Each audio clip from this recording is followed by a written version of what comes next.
ಪ್ರತಿ ಕ್ಷಣದ ಸುದ್ದಿಗಾಗಿ ಟಿವಿ9 ಕನ್ನಡ ಚಾನೆಲ್ಗೆ ಸಬ್ಸ್ಕ್ರೈಬ್ ಆಗಿ ಬೆಲ್ ಐಕಾನ್ ಒತ್ತಿ.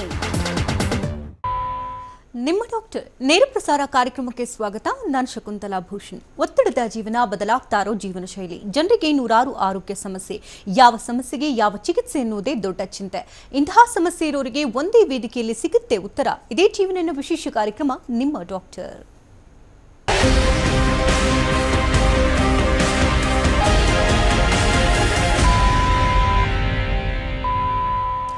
ಡಯಾಬಿಟಿಸ್, ಮಧುಮೇಹ, ಸಕ್ಕರೆ ಕಾಯಿಲೆ ಜನರನ್ನ ಹಿಂಡಿ ಹಿಪ್ಪೆ ಮಾಡ್ತಾ ಇದೆ. ಹಿಂದೆಲ್ಲ ನಾವು ವಯಸ್ಸಾದಂತೆ ಈ ರೋಗವನ್ನು ಕಾಣ್ತಾ ಇದ್ವಿ. ಆದರೆ ಇತ್ತೀಚಿನ ದಿನಮಾನಗಳಲ್ಲಿ ವಯೋಸಹಜ ಕಾಯಿಲೆಗಿಂತ ಹೆಚ್ಚಾಗಿ ಜನಸಾಮಾನ್ಯರನ್ನ, ಅದರಲ್ಲೂ ವಯಸ್ಕರನ್ನ ಇದು ಬಾಧಿಸ್ತಾ ಇದೆ. ಟೈಪ್ 1 ಡಯಾಬಿಟಿಸ್, ಟೈಪ್ 2 ಡಯಾಬಿಟಿಸ್ ಅಂತ ಟೂ ಟೈಪ್ಸ್ ಇದೆ. ಸೊ ಯಾರ್ಯಾರಲ್ಲಿ ಈ ಡಯಾಬಿಟಿಸ್ಗಳು ಕಾಣಿಸ್ಕೊಳ್ಬಹುದು, ಒತ್ತಡದ ಜೀವನ ಇದ್ರೆ ಈ ಡಯಾಬಿಟಿಸ್ ಬರುತ್ತಾ ಅಥವಾ ವಂಶ ಪಾರಂಪರ್ಯವಾಗಿ ಬರುತ್ತಾ, ಬಂದ ನಂತರದಲ್ಲಿ ಯಾವ ರೀತಿ ಚಿಕಿತ್ಸಾ ವಿಧಾನಗಳ ಮೂಲಕ ಇದನ್ನು ಗುಣಪಡಿಸಿಕೊಳ್ಳಬಹುದು. ಜೊತೆಗೆ ಇತ್ತೀಚಿನ ದಿನಮಾನಗಳಲ್ಲಿ ನಾವು ಗಮನಿಸ್ತಾ ಇದ್ವಿ, ಕೊರೋನಾ ಸಂಕಷ್ಟದ ಕಾಲ ಆಗಿರೋದ್ರಿಂದ ಇಮ್ಯೂನ್ ಪವರ್ನ ನಾವು ಯಾವ ರೀತಿ ಬಿಲ್ಡ್ ಮಾಡ್ಕೊಳ್ಬೇಕು, ಇದಕ್ಕೆ ಯಾವ ರೀತಿ ಆಹಾರ ಪದ್ಧತಿನ ಅನುಕರಣೆ ಮಾಡಬೇಕಾಗುತ್ತೆ, ಯಾವ ರೀತಿ ಚಿಕಿತ್ಸಾ ವಿಧಾನಗಳ ಮೂಲಕ ನಾವು ಇಮ್ಯೂನ್ ಪವರ್ನ ಬಿಲ್ಡ್ ಮಾಡ್ಕೊಳ್ಬಹುದು, ಇದೆಲ್ಲದರ ಬಗ್ಗೆ ಕೂಡ ಇವತ್ತಿನ ಕಾರ್ಯಕ್ರಮದಲ್ಲಿ ಬೆಳಕು ಚೆಲ್ಲುತ್ತೆ. ಈ ಬಗ್ಗೆ ಮಾಹಿತಿನ ಕೊಡೋದಕ್ಕೆ ಹೋಮ್ ಕೇರ್ ಇಂಟರ್ನ್ಯಾಷನಲ್ ವೈದ್ಯರಾದಂತಹ ಡಾಕ್ಟರ್ ಪ್ರಶಾಂತ್ ಅವರು ಮುಂದಿಗಿದ್ದಾರೆ. ಬನ್ನಿ ಅವರ ಕಾರ್ಯಕ್ರಮಕ್ಕೆ ವೆಲ್ಕಮ್ ಮಾಡ್ಕೋಣ. Sir, welcome to the show. ನಮಸ್ಕಾರ. ಆನಂದವ್ರೆ, ಈಗ ನಾವು ಗಮನಿಸ್ತಾ ಇದ್ವಿ, ಡಯಾಬಿಟಿಸ್ ಅಂತ ಅಂದರೆ ವಯೋಸಹಜ ಕಾಯಿಲೆ, ತುಂಬ ಏಜ್ ಆದವರಲ್ಲಿ ಈ ಹಿಂದೆ ಕಾಣಿಸ್ಕೊಳ್ತಾ ಇತ್ತು. 40 ವರ್ಷ ಅಥವಾ 50 ವರ್ಷ ಆದಮೇಲೆ ಕಂಪ್ಲೇಂಟ್ಸ್ ಹೆಚ್ಚಾಗಿರ್ತಿತ್ತು. ಬಟ್ ಇತ್ತೀಚಿನ ದಿನಮಾನಗಳಲ್ಲಿ ನಾವು ನೋಡ್ತಾ ಇದ್ವಿ, ಚಿಕ್ಕ ವಯಸ್ಸಿನಲ್ಲೂ ಕೂಡ ಡಯಾಬಿಟಿಸ್ ಕಾಣಿಸ್ಕೊಳ್ತಾ ಇದೆ. ಏನಿದು ಡಯಾಬಿಟಿಸ್, ಯಾರನ್ನ ಇದು ಒಕ್ಕಿಸ್ಕೊಡುತ್ತೆ? ಅದೇ, ಈಗ ಬ್ಲಡ್ಡಲ್ಲಿ ಅಥವಾ ರಕ್ತದಲ್ಲಿ ಸೀರಮ್ ಬ್ಲಡ್ ಶುಗರ್ ಲೆವೆಲ್ಸ್ ಅಂದರೆ ಪರ್ಸಿಸ್ಟೆಂಟಾಗಿ ಹೆಚ್ಚಾಯಿತು ಅಂತಂದಾಗ ಆ ಒಂದು ಕಂಡೀಷನ್ ಹೈಪರ್ ಗ್ಲೈಸಿಮಿಯಾ ಅಂತ ಹೇಳ್ತೀವಿ. ಈ ಥರದ ಒಂದು ಹೈಪರ್ ಗ್ಲೈಸಿಮಿಕ್ ಕಂಡೀಷನ್ ಲಾಂಗ್ ಟೈಮಲ್ಲಿ ಉಂಟಾದಾಗ ಏನಾಗುತ್ತೆ, ಆಗ್ತಕ್ಕಂಥ ಒಂದು ಪರಿಣಾಮನೇ ನಾವು ಜನರಲ್ ಆಗಿ ಮಧುಮೇಹ ಅಥವಾ ಸಕ್ಕರೆ ಕಾಯಿಲೆ ಅಂತ ಹೇಳ್ತೀವಿ. So blood sugar levels normal ಆಗಿ ಫಾಸ್ಟಿಂಗ್ ಬಂದು ಆಫ್ಟರ್ ಫಾಸ್ಟಿಂಗ್ ಫಾರ್ 12 ಅವರ್ಸ್ ಸುಮಾರು ಒಂದು less than 120 milligram per decilitre ಇರಬೇಕಾಗುತ್ತೆ. ಊಟದ ನಂತರ 1.5 ಅವರ್ ಅಥವಾ 2 ಅವರ್ಸ್ ನಂತರ ಟೆಸ್ಟ್ ಮಾಡಿದಾಗ 140 ಅಥವಾ 150 ಒಳಗೆ ಇರಬೇಕಾಗುತ್ತೆ. ಸೊ ಅದಕ್ಕಿಂತ ಹೆಚ್ಚಾದಂಥ ಒಂದು ಕಂಡೀಷನ್ನೇ ಹೈಪರ್ ಗ್ಲೈಸಿಮಿಯಾ ಅಂತ ಹೇಳ್ತೀವಿ. ಸೊ ಆ ಥರದಲ್ಲಿ ಈ ಒಂದು ಸಮಸ್ಯೆ ಕಾಣಿಸ್ಕೊಳ್ತಕ್ಕಂಥದ್ದಿರುತ್ತೆ. ಅದೇ ಹೇಳಿದಾಗ ಈಗ ಮಕ್ಕಳಲ್ಲಿ ಬರೋದಕ್ಕೆ ಹಲವಾರು ಕಾರಣಗಳಿರುತ್ತೆ. ಒಂದು ಸ್ಟ್ರಾಂಗ್ ಫ್ಯಾಮಿಲಿ ಹಿಸ್ಟ್ರಿ ಅಥವಾ ಜೆನೆಟಿಕ್ ಫ್ಯಾಕ್ಟರ್ ಅನ್ನೋದು ತುಂಬ ಒಂದು ಫ್ಯಾಕ್ಟರ್ ಆದರೆ, ಇನ್ನೊಂದು ಆಟೋ ಇಮ್ಯೂನಿಟಿ ಅಂತ ಹೇಳ್ತೀವಿ ಅಥವಾ ಆಟೋ ಇಮ್ಯೂನ್ ಡಿಸ್ಟ್ರಕ್ಷನ್ ಅಂತ ಹೇಳ್ತೀವಿ. ಸೊ ಆ ಥರದೊಂದು ಫ್ಯಾಕ್ಟರ್ಸಿಂದ ಎಸ್ಪೆಷಲಿ ಟೈಪ್ 1 ಅಥವಾ ಇನ್ಸುಲಿನ್ ಡಿಪೆಂಡೆಂಟ್ ಡಯಾಬಿಟೀಸ್ ಅಂತ ಏನು ಹೇಳ್ತೀವಿ, ಸೊ ಈ ಒಂದು ಟೈಪ್ ಮಕ್ಕಳಲ್ಲಿ ಹೆಚ್ಚಾಗಿ ಕಾಣಿಸ್ಕೊಳುತ್ತೆ. ಇದನ್ನ ನಾವು ಜುವಿನೈಲ್ ಇಡಿಯೋಪಥಿಕ್ ಡಯಾಬಿಟಿಸ್ ಅಂತ ಕೂಡ ಹೇಳ್ತಕ್ಕಂಥದ್ದು ಇರುತ್ತೆ. ಒಂದು 10% ಕೇಸಲ್ಲಿ ಮಾತ್ರ ಕಾಣಿಸ್ಕೊಳ್ಳುವಂಥದ್ದು ಇರುತ್ತೆ. ಅಂದರೆ ಒಂದು ಡೇಂಜರಸ್ ವೆರೈಟಿ ಅಂತಲೂ ಹೇಳ್ಬೋದು ಇದು. ಜೊತೆಗೆ ಕಡಿಮೆ ಜನರಲ್ಲಿ ಮಾತ್ರ ಕಾಣಿಸ್ಕೊಳ್ಳುವಂಥದ್ದು. ವೆರಸ್ ಟೈಪ್ 2 ಅಥವಾ ನಾನ್ ಇನ್ಸುಲಿನ್ ಡಿಪೆಂಡೆಂಟ್ ಡಯಾಬಿಟಿಸ್ ಅಂತ ಏನು ಹೇಳ್ತೀವಿ, ಅದು ಹೆಚ್ಚು ಜನರಲ್ಲಿ ಕಾಣಿಸ್ಕೊಳ್ಳುವಂಥದ್ದು. ಕಾಮನ್ಲಿ ಸೀನ್ ಡಯಾಬಿಟಿಸ್, ವಯಸ್ಸಾಗ್ತಾ ಬರುವಂಥ ಒಂದು 40 ಇಯರ್ಸ್ ನಂತರ ಬರುವಂಥ ಒಂದು ಡಯಾಬಿಟಿಸ್ ಆಗಿರ್ಬೋದು, ಅಥವಾ ಇತ್ತೀಚಿನ ದಿನಗಳಲ್ಲಿ ಮಿಡ್ಲ್ ಏಜಲ್ಲೇ ಹೆಚ್ಚಾಗಿ ಕಾಣಿಸ್ಕೊಳ್ತಾ ಇರುವಂಥ ಒಂದು ವೆರೈಟಿ, ಇದನ್ನು ನಾನ್ ಇನ್ಸುಲಿನ್ ಡಿಪೆಂಡೆಂಟ್ ಡಯಾಬಿಟಿಸ್ ಅಂತ ಕೂಡ ಹೇಳ್ತೀವಿ. ಅಂದರೆ ನಿಧಾನಕ್ಕೆ ಶುರುವಾಗುತ್ತೆ, ನಂತರದಲ್ಲಿ ಸರಿಯಾಗಿ ಒಂದು ಪ್ರಿಕಾಷನ್ಸ್ ತಗೊಳ್ಳಿಲ್ಲ, ಸರಿಯಾದಂಥ ಒಂದು ಕೇರ್ ಮಾಡಿಲ್ಲ, ಡಯಟ್ ಫಾಲೋ ಮಾಡಿಲ್ಲ ಅಂದಾಗ ಅದು ಮುಂದಕ್ಕೆ ಕಾಂಪ್ಲಿಕೇಶನ್ಸ್ನ ತಂದೊಡ್ಡು. ಸಿಂಪ್ಟಮ್ಸ್ ಹೇಗೆ ಕಾಣಿಸ್ಕೊಳ್ಳುತ್ತೆ? ಅಂದರೆ ಅರ್ಲಿ ಡೇಸಲ್ಲಿ ನಾವು ಡಿಟೆಕ್ಟ್ ಮಾಡ್ಬೋದಾ ಇದನ್ನ? ಖಂಡಿತವಾಗಿ. ಈಗ ತುಂಬ ಜನಕ್ಕೆ ಏನಾಗುತ್ತೆ, ಲಾಂಗ್ ಟೈಮಿಂದ ಒಂದು ಟಯರ್ಡ್ನೆಸ್ ಅಥವಾ ಡಲ್ನೆಸ್, ಡ್ರೌಸಿನೆಸ್, ಈ ಥರದ್ದು ಒಂದು ಕಾಮನ್ ಸಿಂಪ್ಟಮ್ ಅಂತ ಹೇಳಿ, ತುಂಬ ಸುಸ್ತಾಗೋದು, ಆಕ್ಟಿವಿಟಿ ಅನ್ನೋದು ತುಂಬ ಕಡಿಮೆ ಡಿಮಿನಿಷ್ ಆಗ್ತಾ ಹೋಗುವಂಥದ್ದು, ಅಥವಾ ಸಡನ್ ಆಗಿ ವೆಯ್ಟ್ ಲಾಸ್ ಆಗ್ತಕ್ಕಂಥದ್ದು, ಅಥವಾ ಮೈನರ್ ವೂಂಡ್ ಆಯಿತು ಅಂದರೆ ಅದು ಹೀಲಪ್ ಆಗೋದಕ್ಕೆ ಡಿಲೇ ಆಗ್ತಕ್ಕಂಥದ್ದು ಇರ್ಬೋದು. ಸೊ ಇದೆಲ್ಲದು ಕೂಡ ಎಲ್ಲ ಒಂದು ಕಡೆ ಒಂದು ಪ್ರಾಮಿನೆಂಟ್ ಸಿಂಪ್ಟಮ್ ಅಂತ ಹೇಳ್ತೀವಿ. ಇದಲ್ಲದೆ ಕೆಲವೊಂದು ಕಾಮನ್ ಸಿಂಪ್ಟಮ್ಸ್ ಕೂಡ ನಾವು ನೋಡ್ತೇವೆ. ಶುಗರ್ ಲೆವೆಲ್ಸ್ ಹೆಚ್ಚಾಗ್ತಾ ಹೋದಾಗ ಯೂರಿನೇಷನ್ ಫ್ರೀಕ್ವೆನ್ಸಿ ನೈಟ್ ಟೈಮ್ಸಲ್ಲಿ ಜಾಸ್ತಿ ಆಗ್ತಕ್ಕಂಥದ್ದು ಇರ್ಬೋದು, ಅಥವಾ ಹಂಗರ್ ಇಂಟಾಲರೆನ್ಸ್ ಅಂತ ಹೇಳ್ತೀವಿ. ನಾರ್ಮಲ್ ಆಗಿ ಒಂದು ಊಟ ಮಾಡುವಂಥ ಒಂದು ಟೈಮ್ ಏನಿರುತ್ತೆ, ಅದು ಸ್ವಲ್ಪ ಡಿಲೇ ಆಯಿತು ಅಂದರೆ ಅವ್ರಿಗೆ ವಿತ್ಸ್ಟ್ಯಾಂಡ್ ಮಾಡೋಕ್ಕಾಗದೇ ಇರುವಂಥದ್ದು, ಅಥವಾ ಥಸ್ಟ್ ಜಾಸ್ತಿ ಆಗುವಂಥದ್ದು, ಬಾಯಾರಿಕೆ ಹೆಚ್ಚಾಗ್ತಕ್ಕಂಥದ್ದು, ಅಥವಾ ಕೈಕಾಲಲ್ಲಿ ಶಿವರಿಂಗ್, ನಡ್ಕ ಬರುವಂಥದ್ದು, ಅಥವಾ ಸ್ವೆಟ್ಟಿಂಗ್ ಹೆಚ್ಚಾಗ್ತಕ್ಕಂಥದ್ದು. ಸೊ ಈ ಥರದ್ದೆಲ್ಲ ಸಿಂಪ್ಟಮ್ಸ್ ಕಾಮನ್ ಸಿಂಪ್ಟಮ್ಸ್ ಅಂತ ಹೇಳ್ತೀವಿ. ಕೆಲವೊಬ್ಬರಿಗೆ ಹೇರ್ ಫಾಲ್ ಹೆಚ್ಚಾಗ್ಬೋದು, ಸೊ ಅದು ಕೂಡ ಶುಗರ್ ಸಿಂಪ್ಟಮ್ ಆಗಿರ್ಬೋದು. ಸೊ ಏನಾದರೂ ಫ್ಯಾಮಿಲಿ ಹಿಸ್ಟ್ರಿ ಇದೆ, ಜೊತೆಗೆ ಈ ಥರದ್ದೆಲ್ಲ ಒಂದು ಸಿಂಪ್ಟಮ್ಸ್ ಪ್ರಾಮಿನೆಂಟಾಗಿ ಕಾಣಿಸ್ಕೊಳ್ತಿದೆ ಅಂತ ಅಂದಾಗ ಒಂದು ರೊಟೀನ್ ಚೆಕಪ್ ಮಾಡಿಸೋದು, ಪೀರಿಯಾಡಿಕಲ್ ಚೆಕಪ್ ಅನ್ನೋದು ತುಂಬ ಇಂಪಾರ್ಟೆಂಟ್ ಆಗುತ್ತೆ. ಜೊತೆಗೆ ಯಾವುದೇ ಥರದ ಲಕ್ಷಣ ಆದರೂ ಕೂಡ ಅಷ್ಟೇ, ಒಂದು 2-3 ಮಂತ್ಸ್ 2-3 ತಿಂಗಳಾದರೂ ಅದು ಕಂಟಿನ್ಯೂಸ್ ಆಗಿ ಪರ್ಸಿಸ್ಟೆಂಟಾಗಿ ಕಾಣಿಸ್ತಾ ಇದೆ ಅಂದಾಗ ಅದಕ್ಕೆ ಸಂಬಂಧಪಟ್ಟಾಗೆ ಒಂದು ಕಂಪ್ಲೀಟ್ ಚೆಕಪ್ ಮಾಡಿದಾಗ ಅದು ಶುಗರಿಂದ ಆಗಿರ್ಬೋದು ಅಥವಾ ಬೇರೆ ಸಮಸ್ಯೆ ಆಗಿರೋ ಕೂಡ ಐಡೆಂಟಿಫೈ ಮಾಡ್ಬೋದು ಅಂತ ಹೇಳಿ. ಓಕೆ, ನಾವು ಹೆಚ್ಚಾಗಿ ಇತ್ತೀಚಿನ ದಿನಮಾನಗಳಲ್ಲಿ ಮಹಿಳೆಯರಲ್ಲಿ ನಾವು ಹೆಚ್ಚಾಗಿ ಕಾಣ್ತಾ ಇದ್ದೀವಿ, ತುಂಬಾ ಓವರ್ ವೇಟ್ ಆಗ್ತಾರೆ, ಅಥವಾ ಆಫ್ಟರ್ ಪ್ರೆಗ್ನೆನ್ಸಿ ಟೈಮಲ್ಲಿ ಕೂಡ ಬಂದರೆ ಮತ್ತೆ ಆಫ್ಟರ್ ಡೆಲಿವರಿ ತುಂಬ ಜನಕ್ಕೆ ಹೋಗೋದೇ ಇಲ್ಲ, ಅದು ಕಂಟಿನ್ಯೂ ಆಗ್ತಾ ಹೋಗುತ್ತೆ. ಯಾಕೆ ಈ ರೀತಿ ಆಗುತ್ತೆ? ಅದೇ ಯೂಶುವಲ್ ಆಗಿ ಫೀಮೇಲ್ಸಲ್ಲಿ ಒಂದು ಹೈ ರಿಸ್ಕ್ ಇರುತ್ತೆ. ಈಗ ಒಬೆಸಿಟಿ ಅನ್ನೋದು ಕೂಡ ಒಂದು ಮೇಜರ್ ರಿಸ್ಕ್ ಫ್ಯಾಕ್ಟರ್ ಅಂತ ಹೇಳ್ತೀವಿ ಈ ಡಯಾಬಿಟಿಸ್ ಡೆವಲಪ್ ಆಗೋದಕ್ಕೆ. ಜೊತೆಗೆ ಸೆಡೆಂಟ್ರಿ ಲೈಫ್ ಅಥವಾ ಲ್ಯಾಕ್ ಆಫ್ ಫಿಸಿಕಲ್ ಆ್ಯಕ್ಟಿವಿಟಿ ಅಂತ ಹೇಳ್ತೀವಿ. ಸೊ ಆ ಥರದ ಒಂದು ಫ್ಯಾಕ್ಟರ್ಸ್ ಇದ್ದವರಲ್ಲೂ ಕೂಡ ಏನಾಗುತ್ತೆ, ಈ ಒಂದು ಡಯಾಬಿಟಿಸ್ ಬರ್ತಕ್ಕಂಥ ರಿಸ್ಕ್ ಜಾಸ್ತಿ ಆಗುತ್ತೆ. ಆ್ಯಂಡ್ ಮೋರ್ ಓವರ್ ಏನಾಗುತ್ತೆ, ಡ್ಯೂರಿಂಗ್ ಪ್ರೆಗ್ನೆನ್ಸಿ ಫಿಸಿಯಾಲಜಿಕಲ್ ಚೇಂಜಸ್ ಆಗುತ್ತೆ, ಬಾಡಿ ಫ್ಲೂಯಿಡ್ಸ್ ಹೆಚ್ಚಾಗೋದು ಅಥವಾ ಬ್ಲಡ್ ಪ್ರೆಷರ್ ವೇರಿಯೇಷನ್ ಆಗೋದು. ಅದೇ ರೀತಿಯಾಗಿ ಈ ಒಂದು ಡಯಾಬಿಟಿಸ್ ಕೂಡ ಡೆವಲಪ್ ಆಗುತ್ತೆ. ಅದನ್ನ ನಾವು ಜೆಸ್ಟೇಷನಲ್ ಡಯಾಬಿಟಿಸ್ ಅಂತ ಹೇಳ್ತೀವಿ. ತುಂಬ ಜನಕ್ಕೆ ಆಫ್ಟರ್ ಡೆಲಿವರಿ ನಾರ್ಮಲ್ ಆಗ್ತಕ್ಕಂಥದ್ದು ಇರುತ್ತೆ. ಕೆಲವೊಬ್ಬರಿಗೆ ಮಾತ್ರ ಅದು ಟೈಪ್ 2 ಡಯಾಬಿಟಿಸ್ ಆಗಿ ಕನ್ವರ್ಟ್ ಆಗುತ್ತೆ. ಸೊ ಅದು ಪರ್ಸಿಸ್ಟ್ ಆಗ್ತಕ್ಕಂಥದ್ದು ಇರುತ್ತೆ. ಅಂಥವ್ರಿಗೂ ಕೂಡ ಮೇ ಬಿ ಫ್ಯಾಮಿಲಿ ಹಿಸ್ಟ್ರಿ ಏನಾದರೂ ಒಂದು ಪೇರೆಂಟ್ಸಲ್ಲಿ ಸಿಬ್ಲಿಂಗ್ಸಲ್ಲಿ ಏನಾದರೂ ಈ ಥರ ಡಯಾಬಿಟಿಸ್ ಇತ್ತು ಅಂತಂದಾಗ ಒಂದು ರಿಸ್ಕ್ ಜಾಸ್ತಿ ಆಗುತ್ತೆ. ಇದಲ್ಲದೆ ಫೀಮೇಲ್ಸಲ್ಲಿ ಕಾಮನ್ ಆಗಿ ಒಂದು ಹಾರ್ಮೋನಲ್ ಇಂಬ್ಯಾಲೆನ್ಸ್ ಆಗೋದ್ರಿಂದ ಕೆಲವೊಮ್ಮೆ ಅದು ಒಂದು ಫ್ಯಾಕ್ಟರ್ ಆಗ್ಬೋದು. ಸೊ ಈಗ ಮಲ್ಟಿಪಲ್ ಫ್ಯಾಕ್ಟರ್ಸ್ ಇರುತ್ತೆ. ಕೆಲವೊಮ್ಮೆ ವಿತೌಟ್ ಕಾಸ್ ಕೂಡ ಇದು ಕಾಣಿಸ್ಕೊಳ್ಳುವಂಥದ್ದು ಇರುತ್ತೆ. ಅದನ್ನ ನಾವು ಇಡಿಯೋಪತಿಕ್ ಕಾಸಸ್ ಅಂತ ಹೇಳ್ತೀವಿ. ಸೊ ಹಾಗಾಗಿ ಇದೆಲ್ಲದೂ ಕೂಡ ಪ್ರಾಬಬಲ್ ರಿಸ್ಕ್ ಫ್ಯಾಕ್ಟರ್ಸ್ ಅಂತ ಹೇಳ್ತೀವಿ. ಏಜಿಂಗ್ ಇರ್ಬೋದು, ಒಬೆಸಿಟಿ ಇರ್ಬೋದು, ಅಥವಾ ಸ್ಟ್ರೆಸ್ಫುಲ್ ಲೈಫ್ ಅಂತ ಏನು ಹೇಳ್ತೀವಿ, ದೀರ್ಘಕಾಲದಿಂದ ಒತ್ತಡದ ಜೀವನ ಶೈಲಿ ಇರ್ಬೋದು. ಸೊ ಇದೆಲ್ಲದೂ ಕೂಡ ಏನಾಗುತ್ತೆ, ಈ ಒಂದು ಶುಗರ್ ಲೆವೆಲ್ಸ್ನ ಹೆಚ್ಚು ಮಾಡ್ತಕ್ಕಂಥ ಸಾಧ್ಯತೆ ಇರುತ್ತೆ. ನಿರ್ದಿಷ್ಟವಾಗಿ ಇದೇ ಕಾರಣದಿಂದ ಬಂದಿದೆ ಅಂತ ಹೇಳೋಕ್ಕಾಗದೇ ಕೂಡ ಎಲ್ಲ ಒಂದು ಕಡೆ ಇದೆಲ್ಲ ಒಂದು ಫ್ಯಾಕ್ಟರ್ಸ್ ಅನ್ನೋದು ಒಂದು ಪ್ರಾಮಿನೆಂಟ್ ಆಗಿದ್ದಾಗ ಬರುವಂಥ ಒಂದು ಸಾಧ್ಯತೆ ಕೂಡ ಹೆಚ್ಚಾಗಿರುತ್ತೆ. ಇತ್ತೀಚಿನ ದಿನಗಳ ನಾವು ಗಮನಿಸಿದಂತೆ ಲೈಫ್ ಸ್ಟೈಲ್ ಡಿಸೀಸ್ ಆಗಿಬಿಡುತ್ತೆ ಈ ಡಯಾಬಿಟಿಸ್ ಅನ್ನೋದು. ಈಗ ಹೊಟ್ಟೆ ಭಾಗದ ಬೊಜ್ಜು ಹೆಚ್ಚಾದಂತೆ ಮಧುಮೇಹ ಬೇಗ ಆವರಿಸುತ್ತೆ ಅಂತ ಹೇಳ್ತಾರೆ, ನಿಜಾನಾ ಅದು? ಡೆಫಿನೆಟ್ಲಿ. ಈಗ ಸೆಂಟ್ರಲ್ ಒಬೆಸಿಟಿ ಅಂತ ಹೇಳ್ತೀವಿ ಎಸ್ಪೆಷಲಿ. ಸೊ ಆ ಥರದೊಂದು ಫ್ಯಾಕ್ಟರ್ಸ್, ಟಮ್ಮಿ ಫ್ಯಾಟ್ ಹೆಚ್ಚಾದಾಗ ಏನಾಗುತ್ತೆ, ಇನ್ಸುಲಿನ್ ರೆಸಿಸ್ಟೆನ್ಸ್ ಡೆವಲಪ್ ಆಗುತ್ತೆ. ಸೊ ಅದರಿಂದನೂ ಕೂಡ ಈ ಒಂದು ಡಯಾಬಿಟಿಸ್ ಡೆವಲಪ್ ಆಗ್ತಕ್ಕಂಥ ರಿಸ್ಕ್ ಇರುತ್ತೆ. ಹೇಳಿದಾಗ ಈಗ ಬೇರೆ ಥರದೊಂದು ಬ್ಲಡ್ ಪ್ರೆಷರ್ ಏನಾದ್ರು ಹೆಚ್ಚಾಯಿತು, ಹೈಪರ್ ಟೆನ್ಷನ್ ಏನಾದ್ರು ಶುರುವಾಯಿತು ಅಂದಾಗ ಅದರಿಂದನೂ as a risk factor diabetes ಬರುವಂಥ ಒಂದು ಫ್ಯಾಕ್ಟರ್ ಇರ್ಬೋದು. ಅಥವಾ ಈ ಟೈಪ್ 1 ಡಯಾಬಿಟಿಸ್ ನಾನು ಹೇಳಿದಾಗ ಇದೊಂದು ಆಟೋ ಇಮ್ಯೂನ್ ಡಿಸೀಸ್ ಆಗಿರೋದ್ರಿಂದ ಬೇರೆ ಥರದ ಆಟೋ ಇಮ್ಯೂನ್ ಡಿಸೀಸ್ ಏನಾದರೂ ಇತ್ತು, ಥೈರಾಯ್ಡ್ ಸಮಸ್ಯೆ, ಎಸ್ಪೆಷಲಿ ಹೈಪೋಥೈರಾಯ್ಡಿಸಮ್ ಇರ್ಬೋದು, ಪರ್ನಿಷಿಯಸ್ ಅನಿಮಿಯಾ ಅಂತ ಹೇಳ್ತೀವಿ, SLE ಅಂತ ಒಂದು ಡಿಸೀಸ್ ಇರುತ್ತೆ. ಇವೆಲ್ಲ ಆಟೋ ಇಮ್ಯೂನ್ ಡಿಸೀಸಸ್. ಅಂಥದ್ದು ಇದ್ದವರಲ್ಲೂ ಕೂಡ ಬರುವಂಥ ಒಂದು ರಿಸ್ಕ್ ಜಾಸ್ತಿ ಆಗುತ್ತೆ. ಅಂದರೆ ಒಂದು ಆಟೋ ಇಮ್ಯೂನ್ ಡಿಸೀಸ್ ಇತ್ತು ಅಂದಾಗ ಇನ್ನೊಂದು ಡೆವಲಪ್ ಆಗ್ತಕ್ಕಂಥ ರಿಸ್ಕ್ ಕೂಡ ಜಾಸ್ತಿ ಆಗುತ್ತೆ. ಈಗ ಮಧುಮೇಹ ಒಂದ್ಸರಿ ಬಂದ ನಂತರದಲ್ಲಿ ಇನ್ಸುಲಿನ್ ಅತ್ಯವಶ್ಯಕತೆ ಇರುತ್ತಾ ಅಥವಾ ಹಾಗೆ ಮೇಂಟೈನ್ ಮಾಡೋ ಸಾಧ್ಯತೆಗಳೆಷ್ಟು? ಅದೇ ಹೇಳಿದಾಗ ಈಗ ಟೈಪ್ 2 ಅಥವಾ ನಾನ್ ಇನ್ಸುಲಿನ್ ಡಿಪೆಂಡೆಂಟ್ ಡಯಾಬಿಟಿಸ್ ಅಂತ ಏನು ಹೇಳ್ತೀವಿ, ಇದು ಮೋಸ್ಟ್ ಕಾಮನ್ಲಿ ಸೀನ್ ಯಾವ ಸ್ಟೇಜಲ್ಲಿ ತಗೊಳ್ಬೇಕು? ತುಂಬ ಜನಕ್ಕೆ 90% ಜನಕ್ಕೆ ಇದೇ ಒಂದು ವೆರೈಟಿ ಕಾಣಿಸ್ಕೊಳ್ಳುವಂಥದ್ದು ಇರುತ್ತೆ. ಇದು ಗ್ರ್ಯಾಜುವಲ್ ಆನ್ಸೆಟ್, ನಿಧಾನಕ್ಕೆ ಶುರುವಾಗುತ್ತೆ. ಸೊ ತುಂಬ ಜನಕ್ಕೆ ಐಡೆಂಟಿಫೈ ಮಾಡೋದಿಲ್ಲ. ಕೆಲವೊಬ್ರು ರೊಟೀನ್ ಚೆಕಪ್ ಮಾಡಿದಾಗ ಗೊತ್ತಾಗುವಂಥದ್ದು ಇರುತ್ತೆ, ಅಥವಾ ಯಾವುದೋ ಒಂದು ಆಪರೇಟಿವ್ ಚೆಕಪ್ ಮಾಡುವಾಗ ಒಂದ್ಸತಿ ರೊಟೀನ್ ಚೆಕಪ್ ಮಾಡಿದಾಗ ಡಿಟೆಕ್ಟ್ ಆಗಿರೋದು ಕೂಡ ನಾವು ನೋಡಿದ್ದೀವಿ. ಸೊ ಮೇಯ್ನಾಗಿ ಏನಾಗುತ್ತೆ, ಈಗ ಎಲ್ರಿಗೂ ಸಿಂಪ್ಟಮ್ಸ್ ಕಾಣಿಸ್ಕೊಳುತ್ತೆ ಅಂತಲೇ ಅಲ್ಲ, ಬಟ್ ಶುಗರ್ ಲೆವೆಲ್ಸ್ ಏನಾದರೂ ಪರ್ಸಿಸ್ಟೆಂಟಾಗಿ ಹೈ ಇದೆ, ಈಗ 200-300ಗಿಂತ ಹೆಚ್ಚಾಗ್ತಾ ಇದೆ ಅಂದಾಗ ಇನ್ಸುಲಿನ್ ಬೇಕಾಗ್ಬೋದು. ಬಟ್ ಅದು ತುಂಬ ವರ್ಷಗಳು ಆದಾಗ ಆ ಒಂದು ಹಂತಕ್ಕೆ ತಲುಪುತ್ತೆ. ಸೊ ಇನಿಷಿಯಲ್ ಸ್ಟೇಜಲ್ಲಿ ಅದನ್ನು ಐಡೆಂಟಿಫೈ ಮಾಡಬೇಕಾಗತ್ತೆ. 150-200 ಕ್ರಾಸ್ ಆಗ್ತಾ ಇದೆ ಅಂದಾಗ ಎಲ್ಲೋ ಒಂದು ಕಡೆ ರಿಸ್ಕ್ ಫ್ಯಾಕ್ಟರ್ ಹೆಚ್ಚಾಗ್ತಾ ಇದೆ. ಸೊ ತುಂಬ ಜನ ಏನು ಮಾಡ್ತಾರೆ, ನೆಗ್ಲೆಕ್ಟ್ ಮಾಡುವಂಥದ್ದು ಇರುತ್ತೆ. ಅಂದರೆ ಶುಗರ್ ಲೆವೆಲ್ಸು ಪರ್ಸಿಸ್ಟೆಂಟಾಗಿ ಹೈ ಆಗೋದಿಲ್ಲ. ಏನಾದರೂ ಸ್ವೀಟ್ಸ್ ತಿಂದಾಗ ಹೆಚ್ಚಾಗ್ಬೋದು, ಡಯಟಲ್ಲಿ ವ್ಯತ್ಯಾಸ ಆದಾಗ ಆಗ್ಬೋದು, ಅಥವಾ ಮೀಲ್ಸ್ನ ಸ್ಕಿಪ್ ಮಾಡಿದಾಗ ಆಗ್ಬೋದು. ಈಗ ಹಲವಾರು ಫ್ಯಾಕ್ಟರ್ಸ್ ಇರುತ್ತೆ. ಸೊ ಹಾಗಾಗಿ ಆ ಶುಗರ್ ಲೆವೆಲ್ಸ್ನ ಪರ್ಸಿಸ್ಟೆಂಟಾಗಿ ಮಾನಿಟರ್ ಮಾಡಬೇಕಾಗುತ್ತೆ. ಜೊತೆಗೆ ಅವ್ರಿಗೆ ಸಿಂಪ್ಟಮ್ಸ್ ಏನಾದ್ರು ಇತ್ತು ಅಂದರೆ ಅದನ್ನು ಕೂಡ ಒಂದು ಕ್ಲಿಯರಾಗಿ ಕ್ಲೋಸ್ ಮಾನಿಟರಿಂಗ್ ಮಾಡಿದಾಗ ಒಂದು ಬೇಗನೆ ಒಂದು ಪ್ರಿಕಾಷನರಿ ಸ್ಟೆಪ್ಸ್, ಒಂದು ಡಯಟ್ ರಿಸ್ಟ್ರಿಕ್ಷನ್ಸ್ ಆಗಿರ್ಬೋದು, ಪ್ರಾಪರ್ ಮೆಡಿಸಿನ್ಸ್ ಎರಡನ್ನೂ ತಗೊಂಡಾಗ ಬೇಗನೆ ಅದನ್ನ ಕಂಟ್ರೋಲ್ ಇಟ್ಕೊಳ್ಳೋದು. ಇನ್ನು ಮಧುಮೇಹ ಸಮಸ್ಯೆಯಿಂದ ಬಳಲ್ತಾ ಇರೋರಿಗೆ ಆಹಾರ ಪದ್ಧತಿ ಅನ್ನೋದು ಎಷ್ಟು ಮುಖ್ಯ ಆಗುತ್ತೆ? ಡೆಫಿನೆಟ್ಲಿ. ಈಗ ಎಲ್ಲ ಥರದ ಒಂದು ಡಿಸೀಸ್ ಕಂಡೀಷನ್ಗೆ ನಾವು ಒಂದು ಡಯಟ್ ಆ್ಯಂಡ್ ಎಕ್ಸಸೈಸ್ ಅನ್ನೋದು ರೆಕಮೆಂಡ್ ಮಾಡ್ತೀವಿ. ಸರ್ಟನ್ ಡಿಸೀಸಸ್ಗೆ ಅದೊಂದು ಇಂಪಾರ್ಟೆಂಟ್ ಫ್ಯಾಕ್ಟರ್ ಆಗುತ್ತೆ. ಅದೇ ರೀತಿಯಾಗಿ ಈ ಡಯಾಬಿಟಿಸಲ್ಲಿ ಮೋಸ್ಟ್ ಎಸೆನ್ಷಿಯಲ್ ಪಾರ್ಟ್ ಅಂತಂದರೆ ಅದು ಡಯಟ್ರಿ ಫ್ಯಾಕ್ಟರ್ಸ್ ಅಥವಾ ಲೈಫ್ ಸ್ಟೈಲ್ ಚೇಂಜಸ್ ಅಂತ ಹೇಳ್ತೀವಿ. ಅಂದರೆ ಒಂದು ಪಿರಿಯಾಡಿಕಲ್ ಒಂದು ಫುಡ್ ಹ್ಯಾಬಿಟ್ಸ್ ಏನಿರುತ್ತೆ ಅದು ಸರಿಪಡಿಸುವಂಥದ್ದು, ಒಂದು ಡಿಸಿಪ್ಲಿನ್ಡ್ ಡಯಟ್ ಅಂತ ಹೇಳ್ತೀವಿ. ಅಂದರೆ ಎಸ್ಪೆಷಲಿ ಪ್ರೋಟೀನ್ ಇರುವಂಥ ಒಂದು ಆಹಾರ ಹೆಚ್ಚಾಗಿ ಸೇವನೆ ಮಾಡುವಂಥದ್ದು, ಅಥವಾ ಈ ಗ್ರೀನ್ ಲೀಫಿ ವೆಜಿಟೇಬಲ್ಸ್, ಸ್ಪ್ರೌಟ್ಸ್ ಅಂತ ಏನು ಹೇಳ್ತೀವಿ, ಈ ಥರದ ಒಂದು ಫುಡ್ ತಗೊಳ್ಳೋದು ತುಂಬ ಅವಶ್ಯಕ ಅಂತ ಹೇಳ್ತೀವಿ. ಇದೆಲ್ಲದ್ರ ಜೊತೆಗೆ ರೆಗ್ಯುಲರ್ ವಾಕಿಂಗ್ ಅಥವಾ ಎಕ್ಸಸೈಸ್ ಅಂತ ಏನು ಹೇಳ್ತೀವಿ, ಅಟ್ಲೀಸ್ಟ್ 150 ಮಿನಿಟ್ಸ್ ಪರ್ ವೀಕ್ ಅಥವಾ 30 minutes per day for 5 days at least, ಇದು ತುಂಬ ಎಸೆನ್ಷಿಯಲ್ ಅಂತ ಹೇಳ್ತೀವಿ. ಇದ್ರ ಜೊತೆಗೆ ಒಂದು ಪ್ರಾಪರ್ ಮೆಡಿಸಿನ್ಸ್ ತೊಗೊಂಡ್ರೆ ಶುಗರ್ ಲೆವೆಲ್ಸ್ ಗ್ರ್ಯಾಜುವಲ್ ಆಗಿ ಕಂಟ್ರೋಲ್ಗೂ ಬರುತ್ತೆ, ಸ್ಟೆಬಿಲಿಟಿ ಬರುತ್ತೆ. ಎಸ್ಪೆಷಲಿ ಟೈಪ್ 2 ಡಯಾಬಿಟಿಸ್ ನಿಧಾನಕ್ಕೆ ಸ್ಟಾರ್ಟ್ ಆಗುವಂಥದ್ದು. All of A sudden sugar high ಆಗೋದಿಲ್ಲ, ನಿಧಾನಕ್ಕೆ ಅವ್ರಿಗೆ ಡಿಟೆಕ್ಟ್ ಆಗಿ ಸಿಂಪ್ಟಮ್ಸ್ಗಳು ಆನ್ ಆ್ಯಂಡ್ ಆಫ್ ಒಂದೊಂದು ಬಾರಿ ಸಿಂಪ್ಟಮ್ಸ್, ಯೂರಿನೇಷನ್ ಹೆಚ್ಚಾಗೋದು, ಟೈರ್ಡ್ನೆಸ್ ಆಗ್ಬೋದು, ಅಥವಾ ಕೈ ಕಾಲಲ್ಲಿ ಉರಿ ಬರುವಂಥದ್ದು, ಬರ್ನಿಂಗ್ ಸೆನ್ಸೇಷನ್ ಅಂತ ಹೇಳ್ತೀವಿ, ಅಥವಾ ಪ್ರಿಕ್ಕಿಂಗ್ ಸೆನ್ಸೇಷನ್ ಅಂತ ಹೇಳ್ತೀವಿ. ಸೊ ಈ ಥರದ್ದೆಲ್ಲ ಆಗುವಂಥದ್ದು ಇರುತ್ತೆ. ತುಂಬ ಜನಕ್ಕೆ ಫಸ್ಟ್ ನರ್ವ್ಸ್ ಡ್ಯಾಮೇಜ್ ಆಗುತ್ತೆ.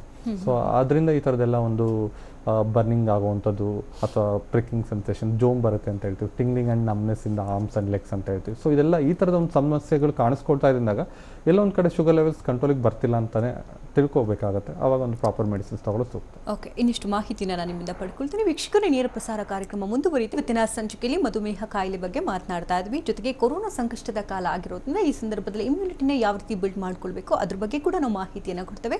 ನಮ್ಮ ಜೊತೆಗೆ ಈಗಾಗಲೇ ಡಾಕ್ಟರ್ ಆನಂದ್ ಅವರಿದ್ದಾರೆ, ಮತ್ತಷ್ಟು ಮಾಹಿತಿಯನ್ನು ಪಡ್ಕೋಣ. ಈಗ ತುಂಬ ಜನ ಸರ್ ಈಗ ಇಮ್ಯುನಿಟಿ ಪವರನ್ನು ಬಿಲ್ಡ್ ಮಾಡ್ಕೊಳ್ಬೇಕಾದ್ರೆ ಈಗ ಕೊರೋನಾ ಸಂಕಷ್ಟದ ಕಾಲ ಆಗಿರೋದ್ರಿಂದ ಮಧುಮೇಹದ ಸಮಸ್ಯೆಯಿಂದ ಬಳಲ್ತಾ ಇರೋರಿಗೆ ತುಂಬಾ ಸಂಕಷ್ಟ ತಂದೊಡುತ್ತೆ ಅಂತ ಹೇಳ್ತಾರೆ.